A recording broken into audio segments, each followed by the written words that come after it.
Abra a palavra de Deus na carta de Paulo aos Colossenses, capítulo 3. Colossenses, capítulo 3. E mantenha aberta no capítulo 3 de Colossenses, pois nós vamos estudar e discorrer sobre todo o capítulo. Colossenses, capítulo 3. A palavra de Deus diz assim, versículo 1. Portanto, se já ressuscitastes com Cristo, buscai as coisas que são de cima, onde Cristo está sentado à destra de Deus.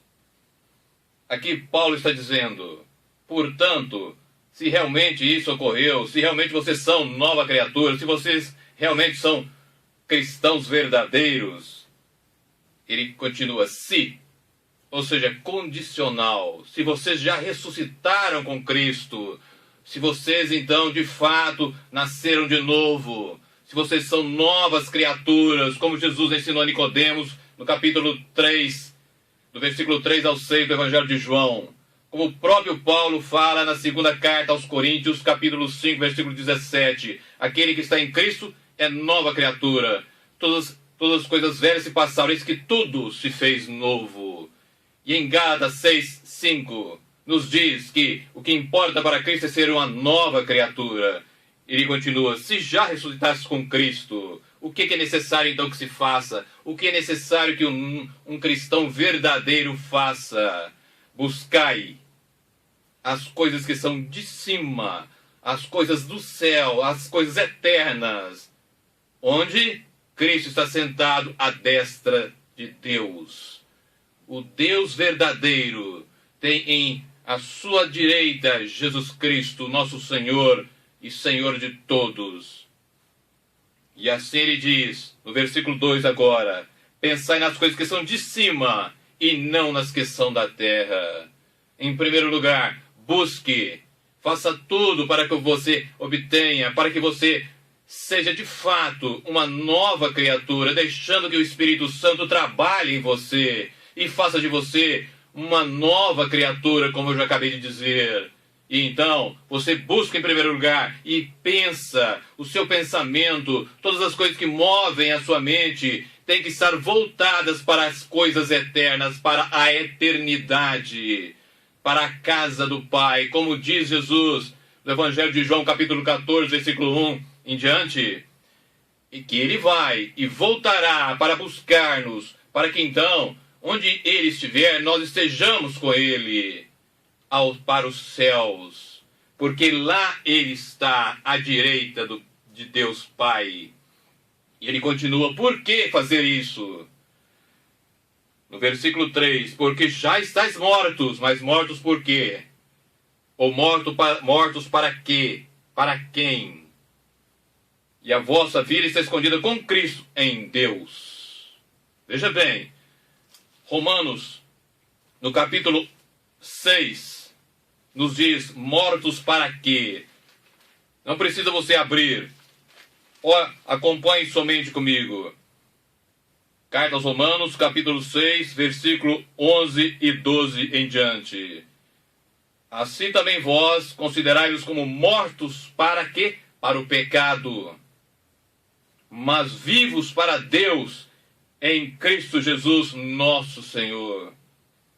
Não reine, portanto, o pecado em vosso corpo mortal, mas para lhes obedecerdes em suas cobiças, em suas concupiscências.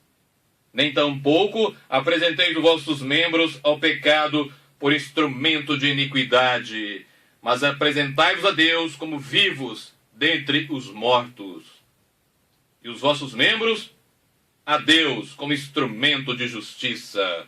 Romanos capítulo 6, do versículo 11 ao 13.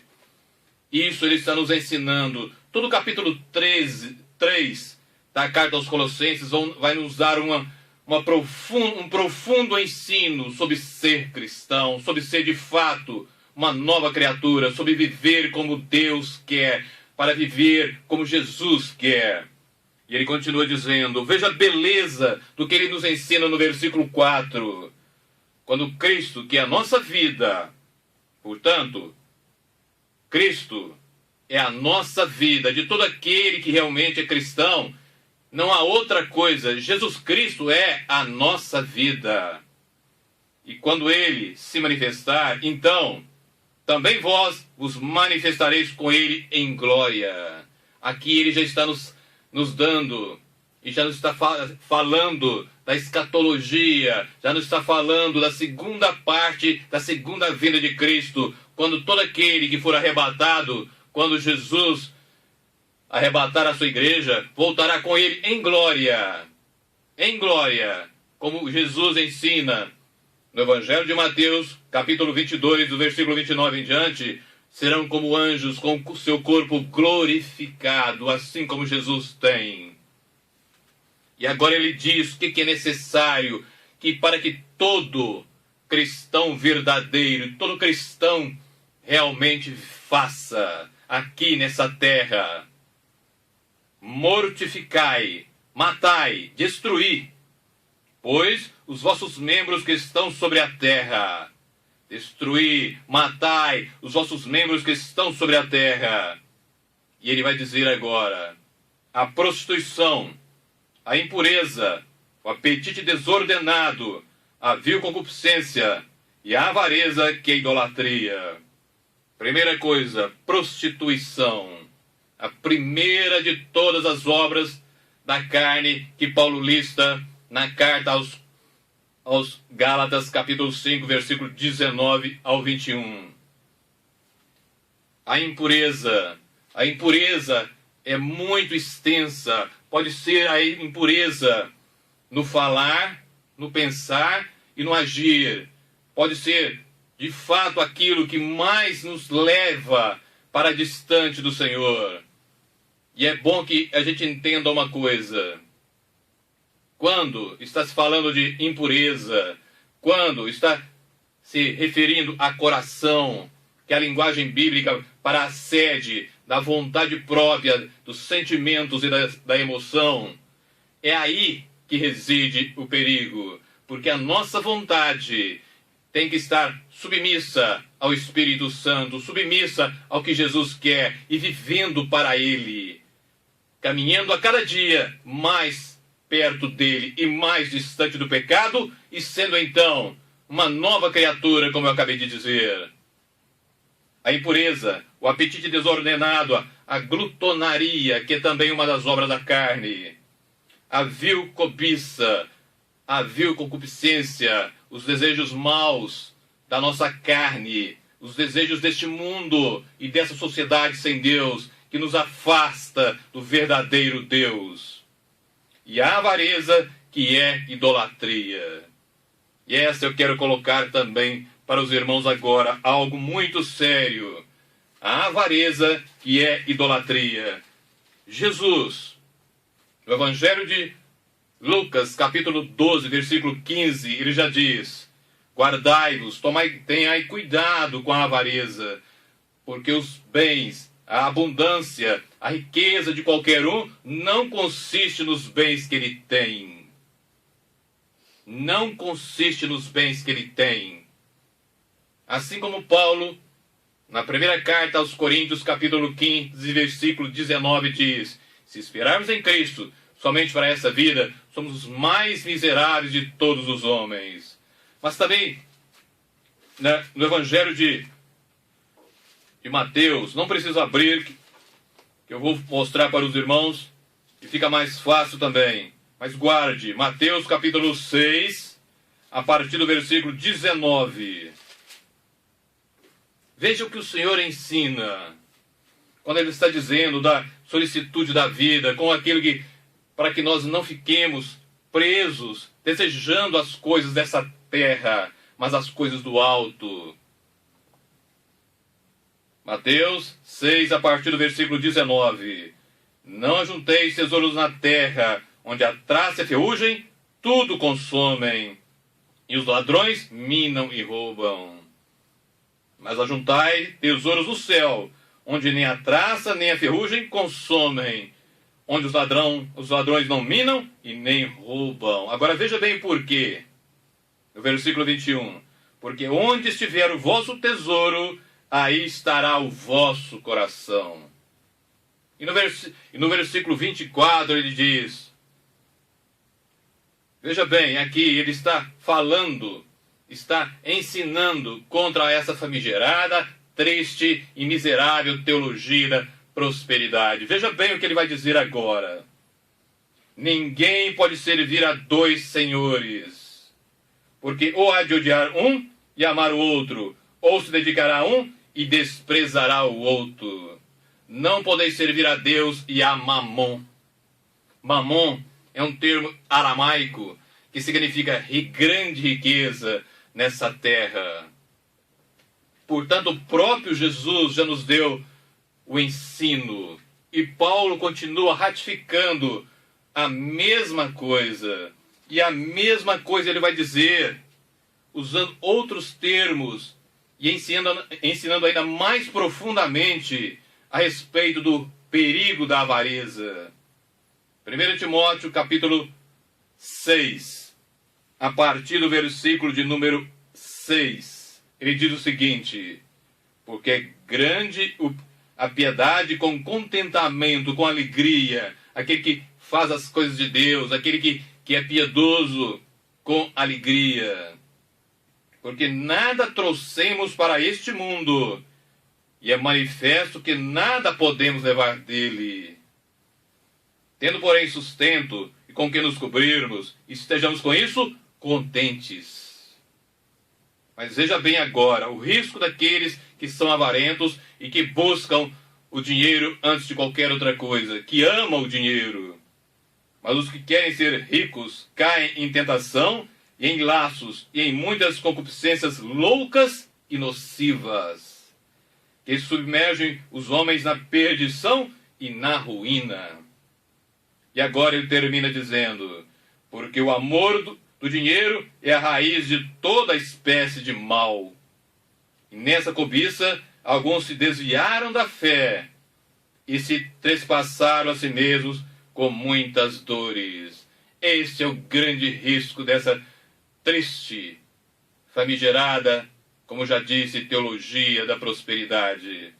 Porque muitos que assim fazem, todos que usam e buscam dinheiro como a riqueza, vão se trespassar a si mesmo com muitas dores, porque estão amando a riqueza que Deus disse para não amar, quando ele diz, não podeis servir a Deus e a Mamon. E olha o que Paulo orienta a Timóteo, no versículo 11 do capítulo 6, da primeira carta a Timóteo. Mas tu, ó homem de Deus, foge destas coisas e segue a justiça, a piedade, a fé, o amor, a paciência e a mansidão. Segue a justiça, a piedade, a fé, o amor, a paciência e a mansidão. Portanto, o risco da avareza não pode existir, porque a palavra de Deus, desde o início, nos fala para afastar dela, para amortecê-la, para matá-la, para destruí-la, para ela não ser aquilo que dirige o nosso pensar, o nosso falar e o nosso agir. E voltando a Colossenses 3, por causa, então, da prostituição, da impureza, do apetite desordenado, da vil concupiscência e da avareza e idolatria, veja o que ocorre. Por causa disso, vem a ira de Deus sobre os filhos da desobediência. Quem assim age está desobedecendo a Deus e está, então, trazendo sobre si a ira de Deus, sendo objetos da ira de Deus. E ele continua no versículo 7, nas quais também em outro tempo andastes quando vivieis nelas.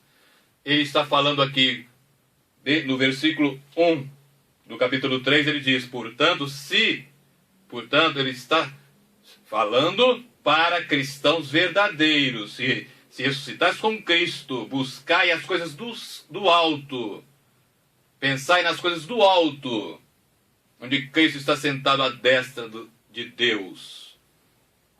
E agora ele continua dizendo, no versículo 8, mas agora, vocês que então são nova criatura, vocês que vivem segundo o santo evangelho de Jesus, a mensagem da cruz, despojai-vos também de tudo, ele vai dizer, de tudo, da ira, da cólera, da malícia, da maledicência e das palavras torpes da vossa boca.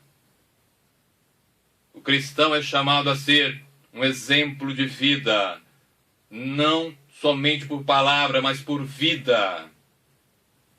E ele continua dizendo no versículo 9, não mintais uns aos outros, pois que já vos despistes do velho homem com seus feitos. A palavra de Deus inúmeras vezes diz para não mentir, não amar a mentira, não viver segundo a mentira. Por que a insistência?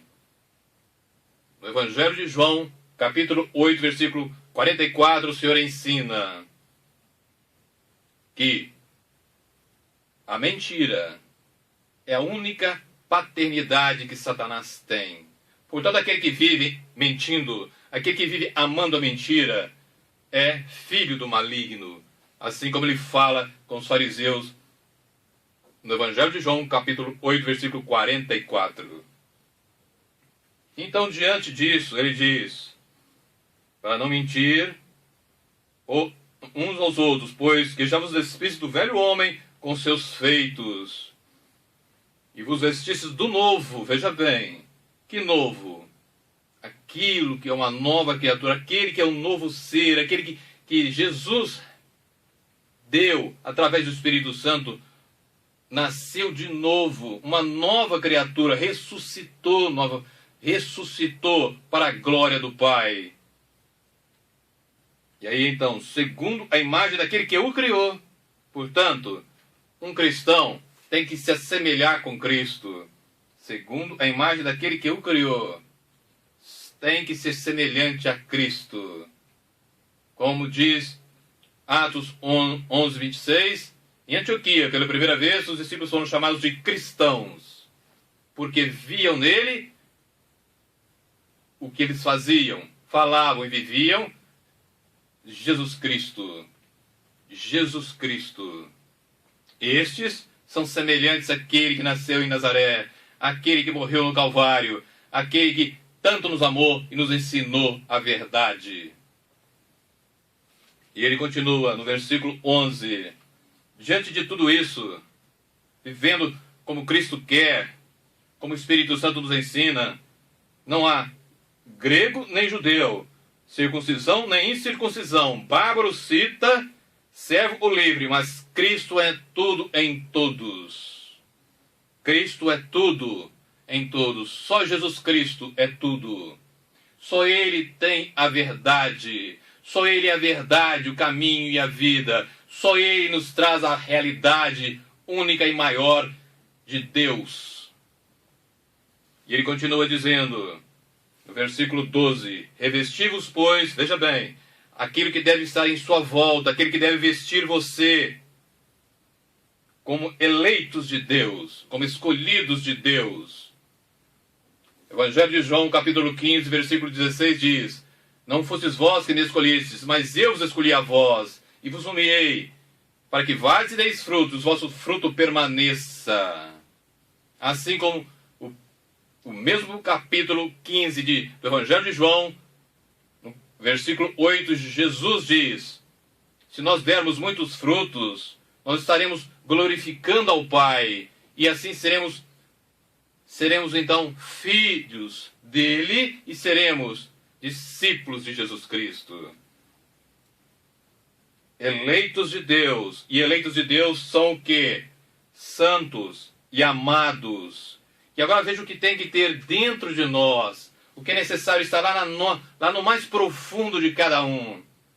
Santos e amados de entranhas. Lá no profundo. Lá, não é algo exterior, mas algo muito profundo que dirige todo o nosso ser. Misericórdia, benignidade, humildade, mansidão, longanimidade ou paciência.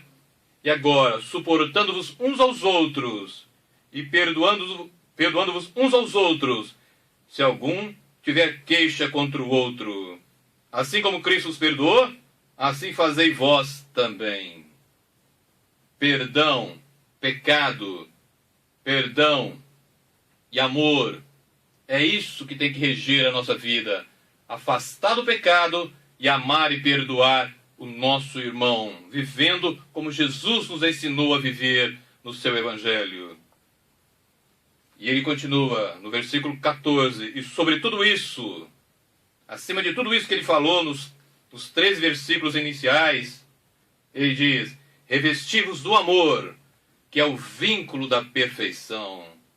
Não este amor que nós vemos muitos falarem, mas não fazem, mas o amor que é tão bem descrito por Paulo na primeira carta aos Coríntios, capítulo 13, e que Jesus nos ensinou a viver.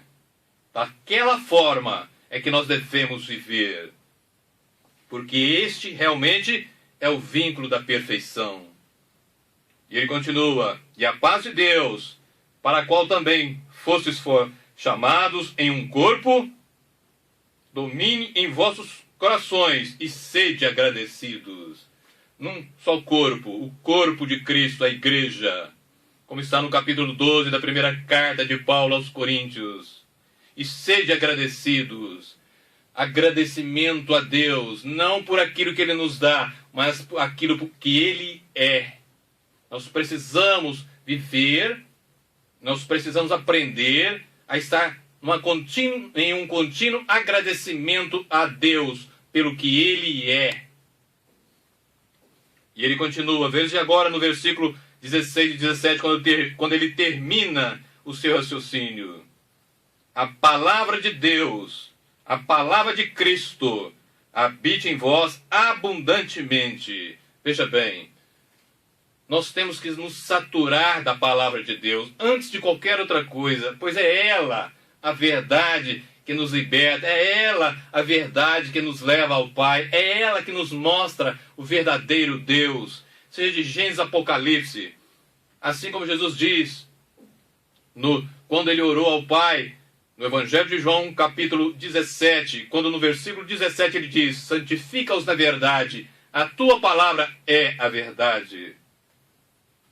A palavra de Cristo habita em vós abundantemente em toda sabedoria. Não a sabedoria do homem, não a persuasão do homem, mas a sabedoria de Deus. Ensinando-vos e admoestando-vos uns aos outros. Com quê? Com salmos, hinos e cânticos espirituais. Veja agora como que ele já descreve como deve ser um louvor verdadeiro. Salmos, hinos e cânticos espirituais, não cânticos deste mundo, não cânticos para atrair as pessoas, mas segundo aquilo que o Deus Altíssimo quer. Cânticos espirituais, cantando ao Senhor como?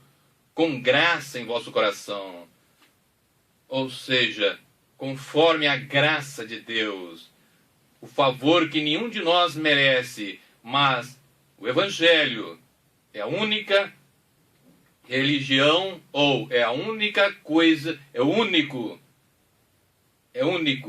neste mundo, é o único que tem a palavra graça. Somente o cristianismo tem a palavra graça. Todas as outras religiões têm muitas coisas, seja misericórdia, seja perdão, mas graça só Deus tem, e só através de Jesus Cristo. E é através desta graça dele, do Pai, mediante o Espírito Santo, é que nós temos que louvá-lo e engrandecê-lo. Com graça em vosso coração. E ele termina dizendo, e quanto fizerdes, por palavra ou por obras, isso me leva, na primeira carta de Paulo aos Coríntios, capítulo 10, versículo 31, quando ele diz, quer comais, quer bebais ou façais qualquer outra coisa, fazei tudo para a glória de Deus. E agora que ele diz, quando fizerdes, por palavra ou por obras, fazei tudo em nome do Senhor Jesus, dando por ele graças a Deus Pai. Dando por ele, graças a Deus Pai. Aqui nós aprendemos mais uma vez que é necessário nos afastar de todas as coisas deste mundo. Que não é para amar as coisas deste mundo. Pois a primeira carta de João, capítulo 2, versículo 15 em diante, diz: não ameis o mundo, nem o que no mundo há. Se alguém ama o mundo, o amor do Pai não está nele. Porque tudo que é no mundo, a concupiscência da carne, ou seja, aquilo que atrai a carne, os desejos da carne, a concupiscência dos olhos, o que atrai os olhos, a cobiça dos olhos e a soberba da vida, não é do Pai, mas do mundo. E o mundo passa e a sua concupiscência, mas aquele que faz a vontade de Deus permanece para sempre. Assim como o próprio Tiago diz também no capítulo 4, versículo 4: adúlteros, adúlteras, não sabeis vós que a amizade do mundo é inimizade contra Deus?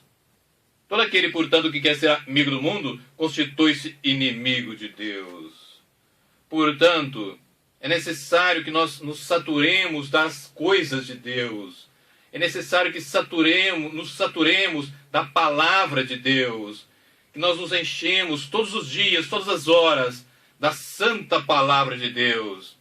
Da comunhão com o Altíssimo. Fazendo todas as coisas, segundo o que nós aprendemos em Jesus Cristo. Segundo aquilo que é necessário que nós façamos. Somente a palavra, em tão poucos versículos, pode ter tanto ensinamento para que nós aprendamos a viver conforme Ele quer, para a glória dEle.